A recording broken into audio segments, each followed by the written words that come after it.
darle la bienvenida junto con Emilio a Raúl Mercado para que él nos oriente y sepa y complete algo que ayer un poco nos decía Samid y sepamos porque ha habido algunos movimientos en relación al precio de la soja y bueno, pero él va a ser quien como cada viernes nos ilustra y nos desburra en temas que tienen que ver con la economía. ¿Cómo le va, Raúl? Buen día, ¿cómo están? Un gusto escucharlo. Emilio, un gusto ahí que podamos estar juntos otra vez, aunque sea. Cómo no, igualmente Raúl, escucharlo usted y conocer algunos detalles que a veces conocemos por los diarios o por las informaciones que nos llegan, pero tenemos que andar juntando pedazos del rompecabezas para entender de qué se va tratando la información económica. Ayer hablamos, no sé si tuvo la oportunidad de escucharlo, Raúl, con Samit, este productor de carne, este matarife porteño, que es hombre de consulta, porque habla del negocio de la carne en forma, sin eufemismos, en forma directa. Y él comentaba que estaban cercanos a lograr un acuerdo, y hoy en los diarios lo mencionan, en algunos diarios importantes, lo mencionan como una cuestión secundaria. Mientras el campo sigue con sus protestas, podrían llegar a juntarse para dialogar, cuando lo que sabemos y lo que informaba Samir era que los avances eran bien concretos y que estaba todo listo para que se largara hoy el acuerdo de la carne, ¿no? Digo esto por ejemplo, pero siempre es bueno escucharlo para que nos cuente de qué se trata. Bueno, perfecto, sí. La verdad es que todavía no está la letra chica del acuerdo. Lo que sí es un dato importante es que se han podido equilibrar las dos posiciones. Primero, la posición del gobierno es que no había que propiciar el desabastecimiento del mercado interno, ¿cierto? Que es lo que provocaba estas subas tan intensas del precio de la carne y con la fuerte influencia que tiene sobre la canasta de consumo de los argentinos, que sin duda han hecho un ajuste frente a las circunstancias que se están viviendo por la pandemia, por las situaciones laborales y un montón de cosas, pero evidentemente es un precio a defender. Por otro lado, lo que se pretende es llegar, todavía no se sabe bien cómo los detalles del acuerdo, pero podrían ser cupos a la exportación o un acuerdo más amplio de liberación total, pero con podríamos decir que el cupo estaría por el abastecimiento del mercado interno. Y además hay un plan muy importante que está lanzando el ministro Culfa, que es el plan ganadero, con el objetivo de prácticamente duplicar la producción de carne en la Argentina y de esa manera también atender otro de los programas que tiene el gobierno nacional, que es el Carne para Todos, donde los cortes más populares podrían mantenerse con precios razonables. Creo que ese es un dato importante, sobre todo disminuir la conflictividad con el campo, lograr un acuerdo y tener una provisión de carne bastante importante. Creo que es una noticia interesante. Sí, Raúl, y discúlpeme pero que lo interrumpa, pero ayer nos sorprendíamos, seguramente como le puede haber pasado a muchos, lo que explicabas a mí de que en realidad no se había impedido las exportaciones convencionales de carne, que lo que se había impedido eran las exportaciones a China. Claro, por lo y cual que la lo que verdad se intentaba regular era el mercado chino. Claro, que son donde muy ávidos y se llevan todo lo que encuentran, ¿no? Claro, ahí hay un aspecto muy importante que por ahí no se entiende. Uno de los acuerdos fundamentales que tiene la Argentina para la exportación de carne es la cuota Hilton, por ejemplo, ¿cierto? Hay otros acuerdos similares, pero ponemos la cuota Hilton como un elemento fundamental. Ese acuerdo de la cuota Hilton no se tocó en las medidas del gobierno, es decir, se respetaron los principales acuerdos de exportaciones internacionales.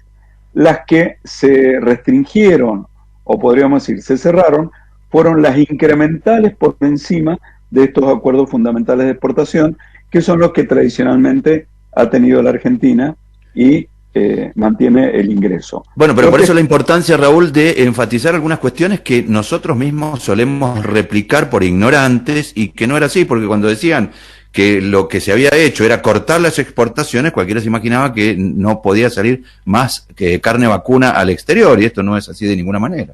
Exactamente, no fue así, y lo que se está logrando ahora es un acuerdo de permitir que lo incremental de las exportaciones, de la producción, pueda exportarse con la condición de mantener el abastecimiento del mercado interno. Habrá que ver. Y otra cosa no menor, y es que en los procesos, los tiempos para las exportaciones permitan la recría.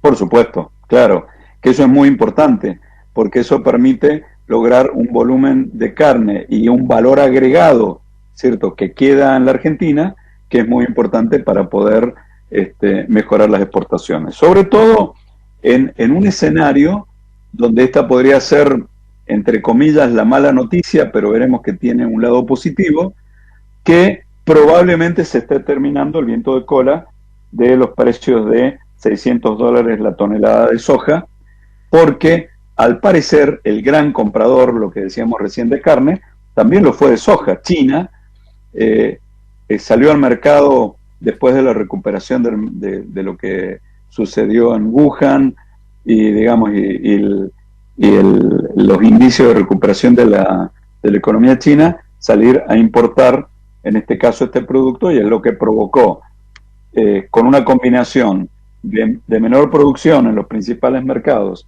y de gran demanda de China, este precio excepcional. Al parecer, China estaría logrando ya un stock importante, lo estaría transformando en harina, con lo cual también estaría disminuyendo la demanda, pero podríamos decir que fue algo que para la Argentina fue importante, porque le permitió tener buenos precios de exportaciones y tener buenos ingresos en las liquidaciones de las exportaciones, que han permitido aumentar las reservas internacionales.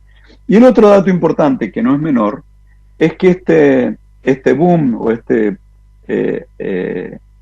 aumento de los precios de la soja han tenido una influencia importante en el costo de los alimentos, no solamente aquí, sino también en mercados como Estados Unidos, Canadá y Europa, donde el índice de precios acusó el impacto de este aumento de la soja, es decir, porque además arrastró a otros commodities agrarios que estuvieron subiendo. Es decir, que disminuya este viento de cola tiene su lado, digamos, de no festejar, podríamos decir, pero las presiones sobre el mercado de alimentos también van a ser importantes.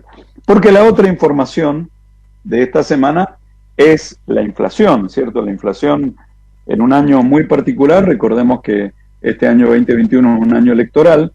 Muchas noticias han enfatizado esto comparándolo con el año 2019, cuando hasta mayo se había acumulado aproximadamente igual lo que tenemos acumulado este año, y sabemos que en el 2019 la inflación llegó al 54%. De todas maneras, la mayoría de las consultoras hablan que debido al descenso en las tasas que ha tenido la inflación hasta el momento, se podría esperar en promedio una tasa que estuviera alrededor del 3% mensual durante los próximos meses, y estar en una inflación aproximadamente del 49% a fin de año.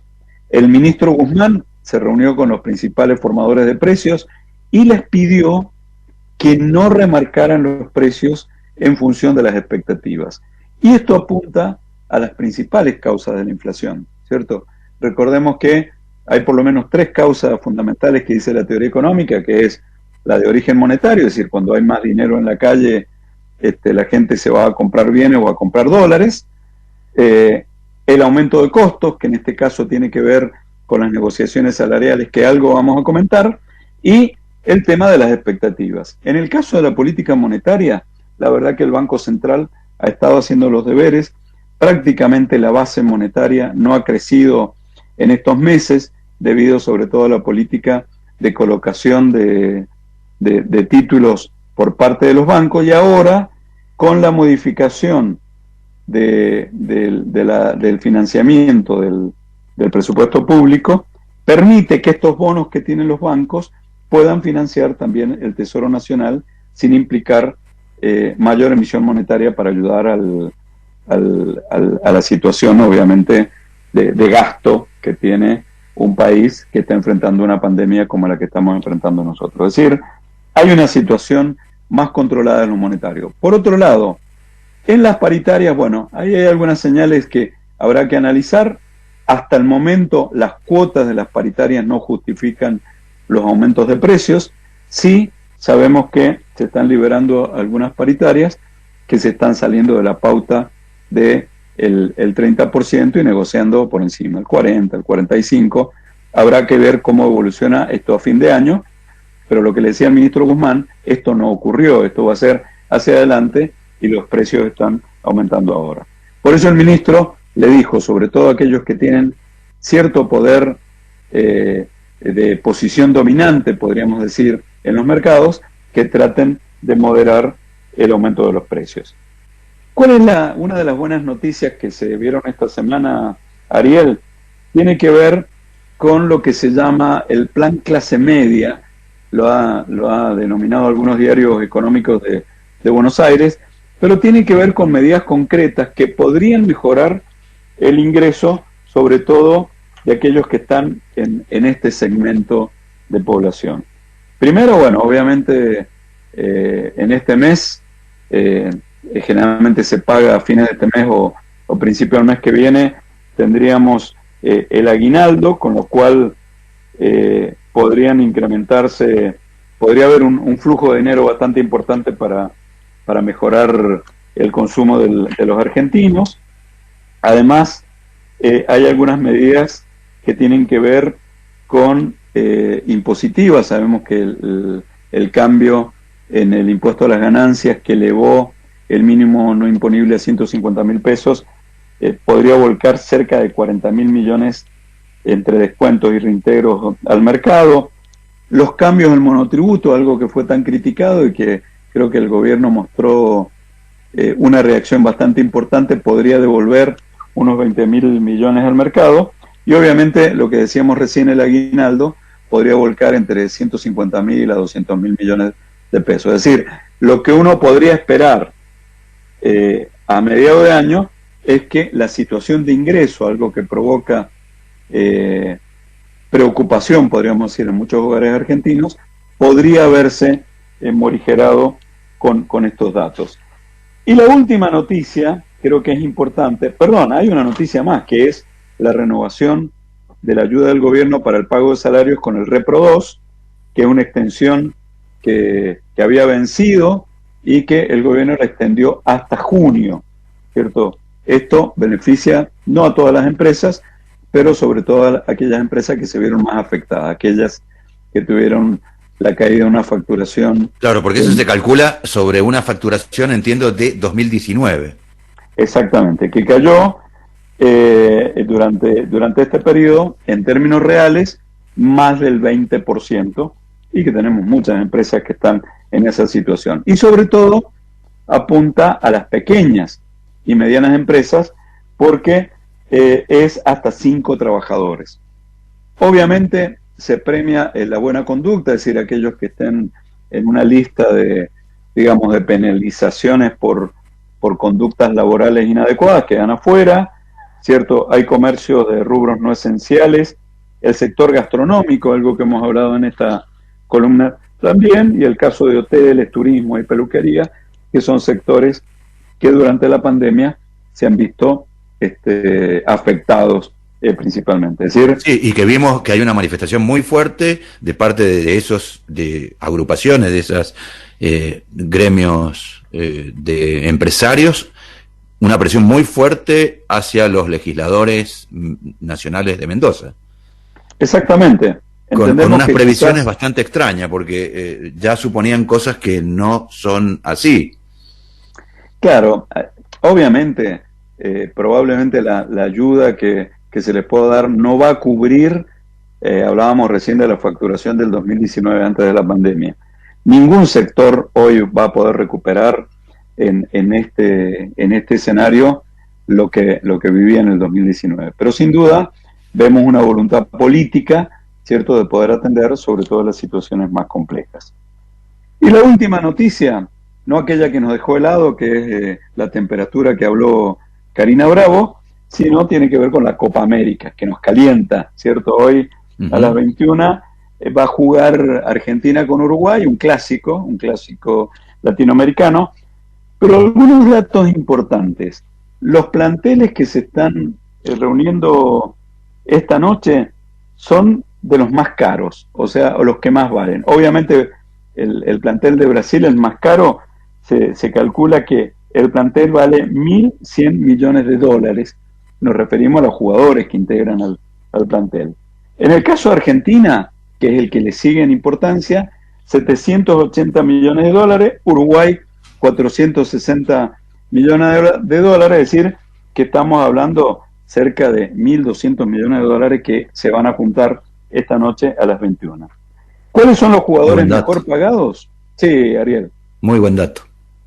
Sí, creo que es mucha plata ahí que está jugando, además hay que cuidarlos, ¿cierto? Pensemos en una lesión, pensemos en lo de Eriksson en Dinamarca, ¿cierto? Todas estas situaciones que son bastante complejas. Ojalá que nosotros no tengamos situaciones de esta naturaleza, pero bueno, ¿cuáles son los mejor pagados? Neymar se calcula que está evaluado en 120 millones de dólares, le sigue, en 100 millones de dólares, Messi y Lautaro Martínez, 95 millones de dólares cada uno, Ángel Correa, 50 millones, Rodrigo de Paul, 45 millones, Cristian Romero y Emiliano Martínez en 35 millones de dólares. Algo, Ariel, Emilio, que está muy lejos de nuestros ingresos, ¿cierto? Pero bueno, sí, pero además de lejos de los ingresos, aunque sea de otra dimensión, esto se parece bastante a la esclavitud, esto de ponerle precio a las personas, ¿no? Es decir, ¿cuánto vale este muchacho? Y según las ecuaciones económicas, ¿cómo? No le veo cara de esclavo, digo, creo que lo disfrutan bastante bien. Pero sí, es cierto, estamos hablando de un concepto, digamos, que está ahí en el límite, digamos, es decir, ¿cuánto vale económico sobre la persona? Sí, y definitivamente, si fuera por las ecuaciones lógicas, si le quitáramos la parte metafísica, debiésemos suponer que, según la teoría económica, que Argentina esta noche le debe ganar y por un porcentaje casi del 100%. O sea, podría ser 1-0, 2-1, 4-2. Ojalá. A propósito de los valores, ¿no? Sí. Bueno, ahí lo que dice Raúl, que habla del precio final, en el medio de todas las transacciones de los jugadores y de los cambios de equipo y los contratos, hay empresas, personas que ganan dinero. Y me parece que desde ahí, dice Ariel, esto de lo más cercano a la esclavitud actual, ¿no? No, y digo inclusive que se juegue... Hay esclavitud más barata también. No, pero inclusive que se juegue esta Copa América con los riesgos que tiene, a esto me refiero, yo, de que se mercantiliza la humanidad. Claro. Sí, es una cuestión muy compleja. Recién lo que decía Ariel me hace acordar ese poema que dice: no he sido ni tu marido, ni tu novio, ni tu amante, sino el que más te ha querido y con eso tengo bastante. Que en una de las partes del poema dice: tanto tienes, tanto vales, ¿cierto? Claro. Es decir, tiene que ver con esta visión. Y lo dice con acento de ahí de León o Castilla. Por supuesto, a mí me encantan los idiomas, ¿cierto? Si quiere le hablo en chileno también, ¿cierto? Pero ya lo hemos pasado en uruguayo, tendríamos que, sobre todo para los charrúas. Pero bueno, no es el momento de los idiomas, ¿cierto? Creo que es el momento de prepararnos hoy, un día con tanto frío, para poder disfrutar un partido donde ojalá Argentina tenga su primer triunfo. Claro, y imponga su supremacía económica. Sí, por lo menos los números, ¿cierto? Es interesante, dentro de estos datos, que uno podría pensar que Cavani y Suárez son los mejores pagados del plantel, y no es así. Cavani, por ejemplo, está en 7 millones, ¿sí? Y en el caso de Suárez, aproximadamente en 19 millones. Es decir, muy lejos de Messi, hablábamos de 95, aún lejos de Ángel Correa o de Rodrigo de Paul, que están duplicando el valor de Suárez, siendo Suárez el jugador que es, y Cavani ni hablar, ¿cierto? A mí deme 2 Suárez por un de Paul. Exactamente, ¿cierto? Creo que, bueno, son las cosas del fútbol, las cosas de las negociaciones, y pensemos que Messi ha renovado por 10 años con el Barcelona, terminando en ese periodo jugando en Miami, ¿cierto? En la Liga Norteamericana, ¿cierto? Un contrato muy particular es el que está viviendo el mejor jugador del mundo, como es reconocido por todos, a pesar de la muy buena actuación que ha tenido Cristiano Ronaldo. Cristiano Ronaldo, exactamente. La verdad que hemos visto jugadas muy interesantes. Yo y tuvo la desgracia Cristiano Ronaldo de ser contemporáneo de Messi. Exactamente, sí.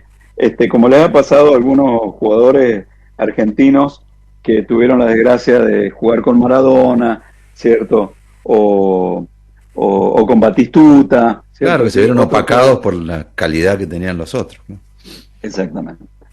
Bueno, Ariel, eso es muchas gracias, Raúl. Bueno, y espero que el próximo viernes hablemos de un triunfo de alguien, no importa de quién. Sí, por lo menos que podamos festejar, ¿cierto? Mire, usted que hablaba de Cristiano Ronaldo, que es portugués, como alguien que vamos a recordar hoy, que es José Saramago, porque hace 11 años partió hacia otro lugar, y decía algo muy interesante en relación justamente a el fracaso y el triunfo. Decía que lo bueno del fracaso es que sabemos que no dura para siempre, y lo malo del triunfo es que también no dura para siempre. Exactamente. Bueno, Saramago, un gran escritor. Lo he disfrutado leyéndolo, la verdad, con un estilo de escritura muy particular que parece no terminar nunca. Claro, ¿cierto? Porque no tiene puntuación.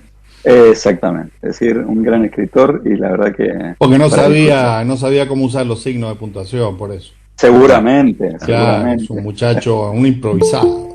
Exactamente, está aprendiendo a escribir. Bueno, muchas gracias, Raúl, como siempre, muy, muy claro y además de esclarecedor, muy entretenido. Muchas gracias. Hasta la próxima semana.